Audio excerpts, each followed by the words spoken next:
On plonge dans l'univers de James Bond, l'espion le plus légendaire du cinéma, à travers les deux hommes qui l'ont façonné, Sean Connery et Roger Moore. Connery, avec son charisme brut et son intensité, a créé un 007 inoubliable.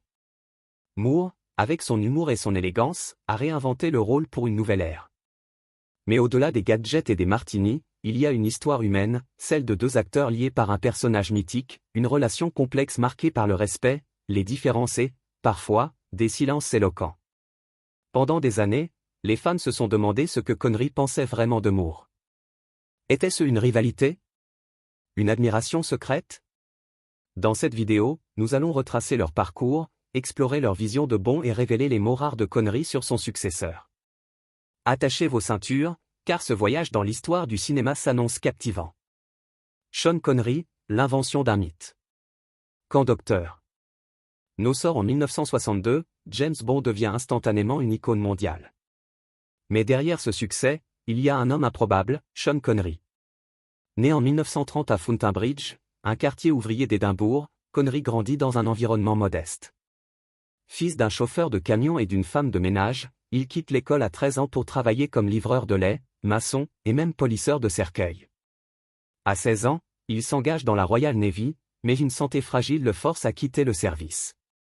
C'est le bodybuilding qui lui ouvre une première porte vers la célébrité, le menant à des rôles mineurs dans des films comme Darby O'Gill and the Little People, 1959. Pourtant, rien ne le prédestine à incarner 007. Les producteurs Albert R. Broccoli et Harry Saltzman cherchaient un acteur capable d'incarner l'espion sophistiqué imaginé par Ian Fleming. Ce dernier voyait un acteur raffiné, comme David Niven ou Cary Grant.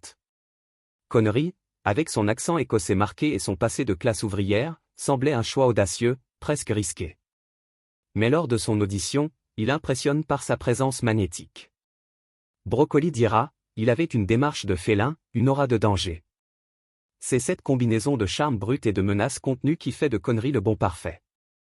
Dans Dr. No, il prononce la réplique légendaire « Bond ». James Bond, avec une assurance froide, posant les bases d'un personnage à la fois élégant et dangereux. Les films suivants From Russia with Love, 1963, Goldfinger, 1964, Thunderball, 1965, et You Only Live Twice, 1967, consolident son statut. Son Bond est complexe, charmeur avec les femmes, impitoyable avec les ennemis, mais jamais invincible. On sent une vulnérabilité, une humanité qui rend le personnage crédible.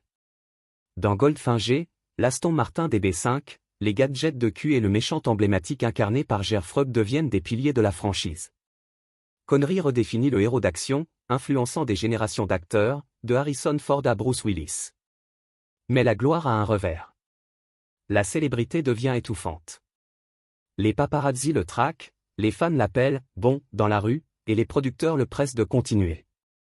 Après You Only Live Twice, Connery est épuisé. Il se sent prisonnier d'un rôle qui éclipse son identité. « Je ne suis pas Bond, je suis Connery », déclare-t-il, frustré.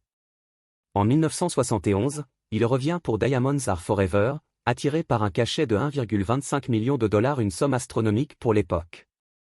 Mais le film, avec ses gadgets extravagants et son ton caricatural, le déçoit. Il sent que la franchise perd son essence. Ce retour marque sa rupture définitive avec Bond, du moins pour un temps. Son interprétation reste cependant la référence, un mélange de danger et de charisme qui définit 007 pour des millions de fans. Connery ne se contente pas de créer un personnage, il façonne un genre. Les films d'espionnage des années 1960, influencés par la guerre froide, doivent beaucoup à son style. Ses performances capturent l'angoisse d'une époque marquée par les tensions géopolitiques, tout en offrant une évasion glamour. Les anecdotes de tournage révèlent un homme exigeant mais dévoué. Sur le plateau de Thunderball, il insiste pour réaliser certaines cascades lui-même, malgré les risques. Sa relation avec Ursula Andress dans Dr. No ou Lois Maxwell, Manipani, montre un respect mutuel, même si son caractère réservé le tient à distance des projecteurs. Connery devient une star mondiale, mais il aspire à plus, des rôles variés, une reconnaissance au-delà de 007. Roger Moore, un Bond pour une nouvelle ère. Quand Connery quitte la franchise après Diamonds Are Forever, les producteurs font face à un défi monumental, remplacer une légende. Leur choix se porte sur Roger Moore, un acteur déjà célèbre pour son rôle de Simon Templar dans The Saint. Né en 1927 à Stockwell, Londres, Moore vient d'un milieu modeste, fils d'un policier et d'une femme au foyer. Contrairement à Connery, il bénéficie d'une formation à la Royal Academy of Dramatic Art, où il développe un style élégant et un humour peint sans rire. Avant Bond, il joue dans des séries comme Ivano et The Persuader, se forgeant une image de gentleman charismatique. Moore fait ses débuts comme 007 en 1973 avec Live and Let Die. Dès les premières scènes, il impose un ton radicalement différent. Son Bond est plus léger, presque théâtral, avec un sourire complice et des plaisanteries même en plein danger. Fini le réalisme brut de Connery. Moore mise sur le charme, l'audace et une touche d'autodérision. Les gadgets deviennent centraux, comme le montre The Man with the Golden Gun, 1974, où il affronte Christopher Lee dans un duel mémorable. The Spy Who Loved Me, 1977, marque un sommet avec la Lotus Esprit submersible et la chanson Nobody Does It Better, de Carly Simon. Mais c'est Moonraker, 1979, avec ses séquences dans l'espace, qui pousse la franchise vers un spectaculaire assumé, influencé par le succès de Star Wars. Ce virage divise les fans. Pour les puristes, Moore trahit l'essence de Bond, transformant l'espion en caricature. Les critiques reprochent l'excès de kitsch et le manque de gravité. Pourtant, Moore attire un public plus large, notamment les jeunes, séduits par l'humour et les décors grandioses. Ces films reflètent les années 1970 à 1980, une époque d'optimisme et de blockbuster. Moore joue Bond dans cette film, de Live and Let Die à A View to a Kill, 1985, un record à l'époque. À 57 ans, dans ce dernier film, il admet avec humour qu'il est 400 ans trop vieux pour le rôle. Les critiques pointent l'écart d'âge avec ses partenaires, comme Tanya Roberts, mais Moore reste aimé pour son charisme. En coulisses, Moore est un professionnel apprécié. Sur le tournage de The Spy Who Loved Me, il insiste pour respecter les cascadeurs, refusant de prendre le crédit pour leurs exploits. Son humour désamorce les tensions, et il entretient des relations chaleureuses avec des costars comme Barbara Bach. Contrairement à Connery, qui fuyait la célébrité, Moore embrasse les projecteurs. Il participe à des talk-shows, signe des autographes et savoure son rôle d'icône. Mais il n'échappe pas à la pression d'être bon. Les comparaisons constantes avec Connery pèsent sur lui, même s'il les balaie avec élégance, Sean était le meilleur. J'ai juste fait Bond à ma façon. Moore redéfinit la franchise pour une nouvelle génération, la rendant plus accessible mais moins ancrée. Ces films génèrent des recettes colossales, prouvant que Bond peut survivre sans Connery. Pourtant, il n'essaie jamais de l'imiter. Son approche, influencée par les comédies britanniques et le glamour hollywoodien, fait de Bond un fantasme universel. Il laisse une marque durable, notamment à travers des méchants iconiques comme Scaramanga ou Jaws. Moore n'est pas seulement un successeur, il est un innovateur qui permet à la franchise de s'adapter à une époque en mutation. Une rivalité imaginaire. La relation entre Sean Connery et Roger Moore est l'un des aspects les plus fascinants de l'histoire de James Bond. Les médias adorent spéculer sur une rivalité entre les deux acteurs, alimentée par leurs styles opposés et l'absence de grandes déclarations publiques l'un sur l'autre. Mais la vérité est plus complexe, marquée par un respect discret et une compréhension mutuelle. Connery, retiré aux Bahamas ou en Espagne après Diamonds Are Forever, observe l'évolution de la franchise de loin. Moore, quant à lui, incarne Bond avec une énergie nouvelle, mais il est conscient du poids de succéder à une légende. Connery reste longtemps silencieux sur Moore. Selon des amis et des journalistes, il est partagé. Il admire le talent de Moore, mais le ton humoristique de ses films le déconcerte. Lors d'une projection de Moonraker à Londres en 1979, Connery aurait dit « C'est trop loin de la réalité. Bond n'est plus un espion, c'est un showman ». Ces mots reflètent une déception, pas une animosité. Pour Connery, Bond était un personnage ancré, défini par une tension dramatique. Les gadgets extravagants et les blagues de Moore semblent diluer cette essence. Moore, de son côté, adopte une attitude humble. Dans ses interviews, il loue Connery sans réserve, Sean a créé Bond. Je n'ai jamais essayé de le copier. Cette générosité désarme les tensions. Les deux hommes partagent un lien unique, ils savent ce que signifie être bon. Les attentes écrasantes, les critiques, la perte d'intimité, ils ont vécu les mêmes épreuves. Tous deux issus de milieux modestes, ils ont gravi les échelons dans une industrie élitiste, affrontant des préjugés sur leurs origines. Cette connexion, bien que rarement exprimée, est profonde. Un moment clé survient en 1983, lorsque Connery revient dans Never Say Never Again, un film bon hors franchise officielle, remake de Thunderball. Attiré par un cachet de plusieurs millions, il espère offrir un 007 plus mature. Mais la production est chaotique, avec des conflits entre réalisateurs et acteurs. Le film, bien que rentable, reçoit des critiques mitigées. La même année, Moore sort Octopussy, et les médias s'amusent à opposer les deux bons.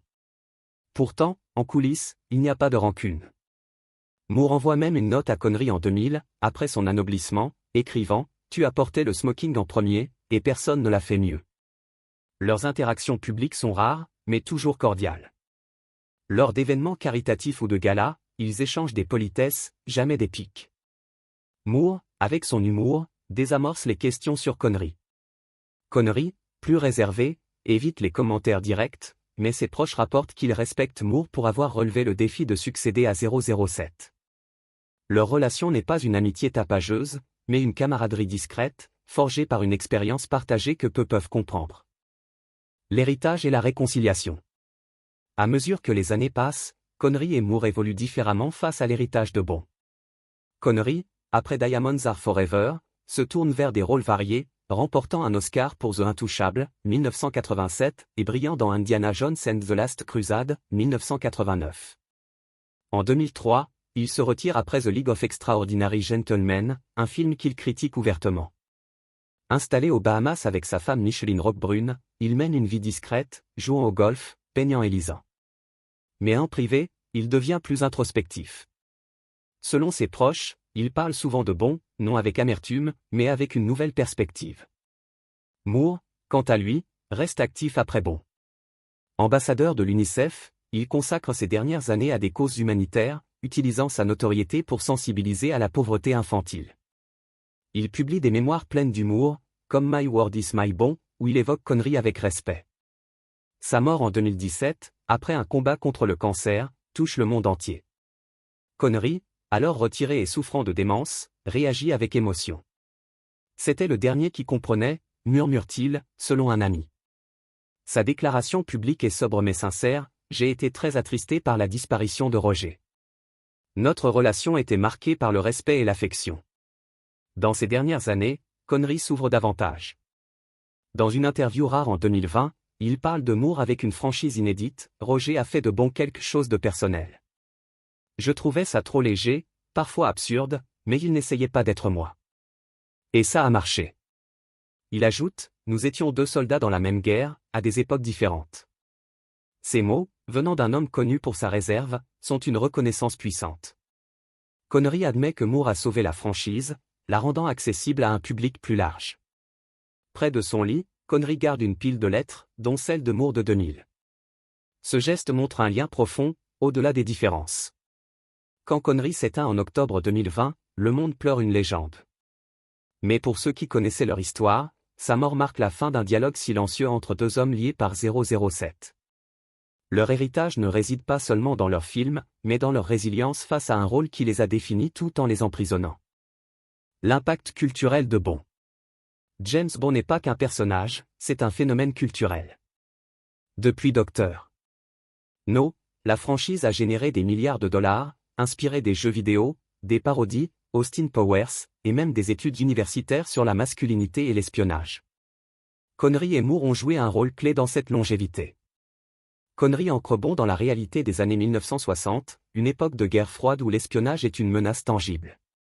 Ces films, comme Goldfinger, introduisent des éléments iconiques, l'Aston Martin DB5, le Martini, Shaken, Notsteerd, les méchants mémorables. Son Bond est un héros imparfait, influençant des figures comme Indiana Jones ou John McClane. Moore, quant à lui, adapte Bond aux années 1970 à 1980, marqué par l'essor des blockbusters. Moonraker reflète l'influence de Star Wars, avec des décors grandioses et des effets spéciaux. Son humour et son style léger attirent un public familial, mais divisent les puristes. Pourtant, sans Moore, la franchise aurait pu s'essouffler. Ces films, comme The Spy Who Loved Me, équilibrent action et fantasy, posant les bases pour les Bonds modernes. L'impact de Connery et Moore va au-delà du cinéma. Les technologies développées pour leurs films effets spéciaux, gadgets influencent l'industrie. L'Aston Martin devient une icône automobile, et le style de Bond inspire la mode masculine. Les deux acteurs montrent aussi qu'un rôle ne définit pas une personne. Connery, avec sa réticence à la célébrité, reste fidèle à lui-même. Moore, avec sa générosité, prouve qu'on peut incarner un mythe avec légèreté. Leur héritage perdure dans chaque nouveau Bond, de Daniel Craig à ceux qui suivront. Les coulisses des films Bond. La production des films Bond de Connery et Moore est une mine d'histoire fascinante. Pour Connery, les débuts sont modestes. Dr. No est tourné avec un budget de seulement $1 million, une somme dérisoire comparée aux blockbusters modernes. Les décors sont improvisés, les effets spéciaux limités, mais l'équipe compense par la créativité. Une anecdote célèbre concerne la scène de la tarentule dans Dr. No. Connery, terrifié par l'araignée, insiste pour utiliser une vitre de protection, mais son angoisse transparaît à l'écran, ajoutant au réalisme. Dans Goldfinger, l'Aston Martin DB5, équipé de gadgets fictifs, devient une star à part entière, mais son développement demande des mois de travail entre ingénieurs et designers. Moore, lui, travaille dans une ère de budget croissant. Moonraker coûte $34 millions, un record pour l'époque, en partie à cause des séquences spatiales tournées en France et aux États-Unis. Les cascades sont un autre défi. Dans The Spy Who Loved Me, la scène du saut en parachute depuis une falaise, réalisée par le cascadeur Rick Sylvester, devient iconique. Moore, toujours modeste, insiste pour créditer les cascadeurs, contrairement à certains acteurs qui s'attribuent leurs exploits. Les tensions sur les plateaux existent aussi. Dans For Your Eyes Only, 1981, des désaccords entre Moore et le réalisateur John Glenn sur le ton du film plus sérieux que Moonraker montrent les défis de maintenir un équilibre. Les deux acteurs influencent aussi la direction artistique. Connery pousse pour un Bond crédible, refusant des gadgets trop absurdes. Moore, à l'inverse, embrasse l'extravagance, suggérant des idées comme la gondole amphibie de Moonraker. Ces choix reflètent leur personnalité, Connery, ancré et intense, Moore, ludique et accessible. Les coulisses révèlent aussi leur humanité. Connery, souvent perçu comme distant, soutient les techniciens sur le plateau. Moore, avec son humour, détend l'atmosphère, même lors des tournages les plus chaotiques. Ces anecdotes montrent comment leurs contributions vont au-delà de l'écran, façonnant l'expérience des équipes et des spectateurs. Bond et la culture populaire. L'impact de Bond sur la culture populaire est immense, et Connery et Moore en sont les architectes. Les films de Connery établissent un modèle pour le cinéma d'espionnage. From Russia with Love influence des séries comme Mission, Impossible et des films comme The Bourne Identity. Les gadgets, comme le stylo explosif ou la montre laser, deviennent des tropes du genre. La mode de Bond smoking sur mesure, montre Omega inspire les créateurs, de Ralph Lauren à Tom Ford. L'Aston Martin DB5, introduite dans Goldfinger, reste une icône automobile, vendue aux enchères pour des millions. Moore amène Bond dans l'ère du blockbuster. Moonraker capitalise sur la fièvre de la science-fiction post-Star Wars. Ces films influencent des parodies comme Austin Powers, qui caricaturent les gadgets et l'humour de 007. La musique joue aussi un rôle clé. Les chansons de Moore, comme « Nobody Does It Better » ou « Have You to a Kill » de Duran Duran, deviennent des hits mondiaux. Ces éléments culturels transcendent le cinéma, faisant de Bond un symbole de style et d'aventure. Les deux acteurs influencent aussi la perception de la masculinité. Connery incarne un idéal des années 1960, dur, indépendant, mais vulnérable. Moore propose une version plus moderne, où l'humour et la légèreté équilibrent la force. Ces visions contrastées alimentent des débats encore actuels sur ce que signifie être un héros. Les films Bond abordent aussi des thèmes comme le colonialisme ou le sexisme, souvent critiqués aujourd'hui, mais qui reflètent leur époque. Connery et Moore naviguent ces complexités avec grâce, laissant un héritage qui continue d'inspirer. L'héritage durable. L'héritage de Connery et Moore s'étend aux Bonds qui suivent. Timothy Dalton, Pierce Brosnan et Daniel Craig s'inspirent tous de leurs prédécesseurs. Dalton revient à un Bond plus sérieux, proche de Connery. Brosnan mélange le charme de Moore avec l'intensité de Connery. Craig, avec Casino Royale, 2006, réinvente 007 pour une ère post-11 septembre, mais cite Connery comme sa principale influence. Chaque acteur doit affronter les comparaisons avec Connery et Moore, preuve de leur impact indélébile. En dehors de Bond, les deux hommes laissent des traces différentes. Connery, avec son Oscar et ses rôles dans The Name of the Rose ou Highlander, prouve qu'il est plus qu'un espion. Moore, avec son travail pour l'UNICEF, montre que la célébrité peut servir une cause. Leur vie personnelle Connery, discret et fidèle à sa femme, Moore, généreux et ouvert reflètent leur humanité. Leur lien, forgé par un rôle partagé, reste unique. En reconnaissant leur contribution mutuelle, ils ont montré que l'héritage de Bond est plus grand que n'importe quel acteur. Nous voici à la fin de cette exploration de l'héritage de James Bond à travers Sean Connery et Roger Moore. Ils ont donné vie à 007, chacun avec sa vision, Connery avec son intensité, Moore avec son humour. Leur relation, loin des rivalités fantasmées, était faite de respect et de compréhension. En partageant le poids de Bond, ils ont prouvé que l'héritage d'un personnage repose sur l'humanité de ceux qui l'incarnent. Alors, qui était votre Bond préféré? Connery ou Moore?